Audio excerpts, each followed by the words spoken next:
One of the things that's really challenging is keeping up with yourself. It's kind of like if you're not everywhere at once, then no one's going to know who you are, what you're doing, and it's not going to do you any good. But at the same time, you don't want to kill yourself, and you want to save yourself so you can make more great music. So it's kind of a balance. It's constantly a balance. I guess I always feel pressure now, since we made a first album that I like a lot, and it did really well, and now we're working on the new album. There's a lot of fear there that even though I like it even more by far than the first album, that everybody won't like it as much because it's a little different and whatever. There's, it's always a challenge to remember, and not for me, I guess.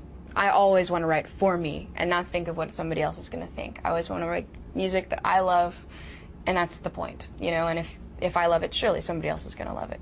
I guess the challenge is just dealing with it when, a lot of times people don't get it. Usually what I'm thinking about when I'm writing a song is just way deep. I mean, I'm trying to go like subconscious deep, you just start trying to, not just writing music, but especially in the lyric writing, the feelings that that I have about big events in my life and things that I'm going through right now. It's very personal to me. Mostly, I guess, I'm kind of thinking about myself and trying to express myself. It's my therapy. That's what I always say, is my music is my therapy. It lets me get everything out, and especially the bad things. I think a lot of people think our music is really dark, and I guess, yeah, in some ways it is, because to get those dark things and the anger and the bitterness and all the sadness and everything that I have, to get it out and put it into a piece of music and make it into something beautiful is, I don't know, some kind of awesome release. I used to want to be a doctor, like I used to want to be a veterinarian, and then I started thinking I wanted to be a social worker. There was a long time in my life where I never thought I would grow up to be a singer. Like, I at least thought, I've always loved music, number one, and I thought that I would write music possibly for movies or whatever, for other people to sing. And naturally you just start singing them yourself because, you're the one who's there. And it's worked for me, and I actually love singing, and I love doing what I do. But I could easily, if I went mute, I'd go painter. I'd go artist. I'd start doing visual art. I can't help that I want to create things. It's just the way I am. Or write stories. I love, I don't know, when I was younger, I used to do so much silly stuff because I had more time on my hands just to do nothing. So I'd sit in art class and like make pop-up books, and just always just my hands are moving. I've really learned there's a lot I want to do with my life, a lot. I have a lot of goals. This band and doing what we've done so far and more with it is just one out of like 10 different things that I really want to do with my life and that I will do. I'm determined. I go for my goals.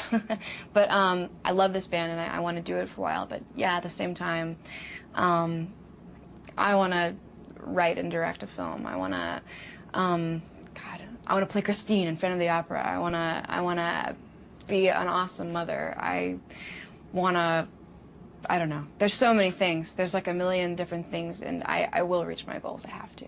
What I've learned from between the last album and now, I've learned so much. It's mostly just about myself. I mean, it's all a personal journey for me. My work is my personal life, kind of. I mean, it's about me, and it's about expressing myself. So I've learned a lot in the past few years. I mean, I'm 23. I'm growing up. I'm going through a lot of things for the first time.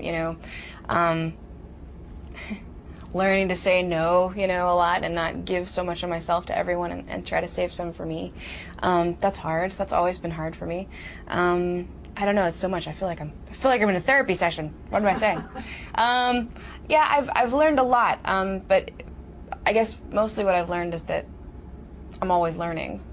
I'm always growing and always learning, and it's never going to stop, I don't think. I think until I die, like, I'm going to continue to change and learn. And that's great. Mostly I play, when I sit at the piano, just play around, play whatever, just whatever comes out of my head. But actually Mozart is like probably my favorite artist of all time. So, and I guess I started classically training when I was like 9 or 10. And loved it. Like, really thought I'm going to be a concert pianist, and all this stuff. And I'm really not that good now because I haven't practiced and kept it up. But I was at a point where I was practicing like an hour or two a day when we'd be really delving into Beethoven and Mozart and Czerny and all this other stuff. So I love classical music. I like to sit down and play Beethoven and Mozart. There's quite a few things I like. What's one of your favorite Mozart pieces? My favorite Mozart piece is the Requiem, the piece that he wrote, that he drove himself crazy writing and died. I'm dramatic like that. Right before I get on stage, it's I've warmed up my voice. We're all standing there, getting ready to go on, and just kind of everybody's still like stretching, getting ready. I don't know. You just kind of, it's weird. Like as much getting ready as you can do and warming up and putting on what you want to look like, whatever. It's, you get on that stage and you just transform. The music kind of takes you over. And when the concert's over, do you feel like collapsing or partying? Collapsing usually. Usually when it's over, I feel like collapsing. Usually when it's over, no, not really. I mean, you feel like collapsing, I need a shower, you know, those kind of feelings, but then we usually go out and party right after that. Have you ever had stage fright? Yes, I have definitely had stage fright. Today I had stage fright talking to a room full of people listening to me talk about my brother's experience. It was really hard. A lot harder than being at Rock am Ring in front of 50,000 people. I love to do a lot of things. I love to paint. I don't think a lot of people know that I'm a painter. My house is full of my paintings. I've never really showed anybody like in a public way. I think it'd be really cool too one day, you know, have an art show or something. I don't know. What are they like? It's hard to describe. It's half fantasy or abstract or whatever you want to call it, and half real. It's the same way that I do my music, really. It's not that much different. I just pour my feelings into a picture, like you're trying to make a picture of your heart.